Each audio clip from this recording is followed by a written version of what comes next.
The Army went into this match against the Air Force knowing victory would see them achieve the double, having already lifted the T20 title earlier in the season. Winning the toss, the Army skipper, Storm Green, put the Airmen into bat. The previous fixtures in the tournament featured an Air Force win over the Royal Navy, so they too were in the hunt for silverware. The Light Blues made a steady start, but their innings was prevented from truly taking off thanks to tight Army bowling and alert fielding. The Army made the breakthrough they craved as Tom Burzins edged a Marlon Simon delivery to second slip and Tade Carmichael bagged the catch with the score 39 for 1.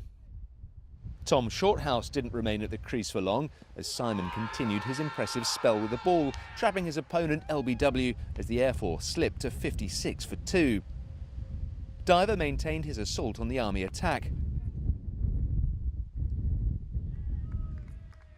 But he was the third Air Force batsman to go, attempting to heave a straight one from Darren Brown to depart for 44. And when Simon saw off Adam Sutcliffe, reducing the Air Force to 95 for 4, the Army appeared on top. RAF skipper Adam Fisher led his team's revival, and he brought up his half-century with a measured shot to the rope.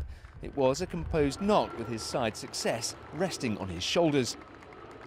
With the Army taking wickets at regular intervals, the Air Force were going to fall somewhat short of an above-par total. Despite the heroics from Fisher, the innings came to a close on 220 for 6 from 50 overs, the captain finishing 76 not out, but it didn't look enough.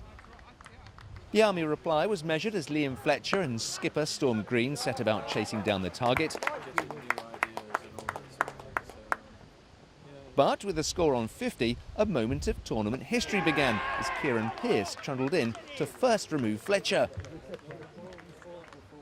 Then, very next ball, Army danger man Carmichael was gone for a duck. Surely new man James Hudson wouldn't be the third victim in as many balls, but he was out LBW and Pearce became the first man to take a hat-trick in the competition's history. Graham Wiseman helped reignite the Army innings with a hefty half-century, bringing up his 50 with a 6.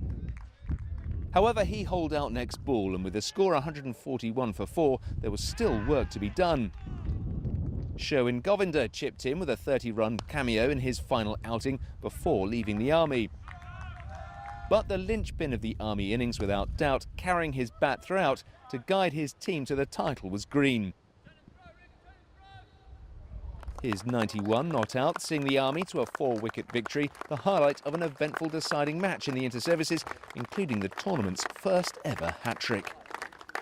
Obviously it was good to get the ball early on when it was swinging.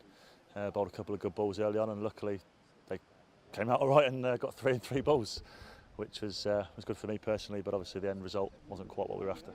I'm sure once it's all sunk in, you'll look back upon that little moment quite fondly. It's not everybody that can pop up with a hat-trick. Yeah, of course. I'd like a bat as well.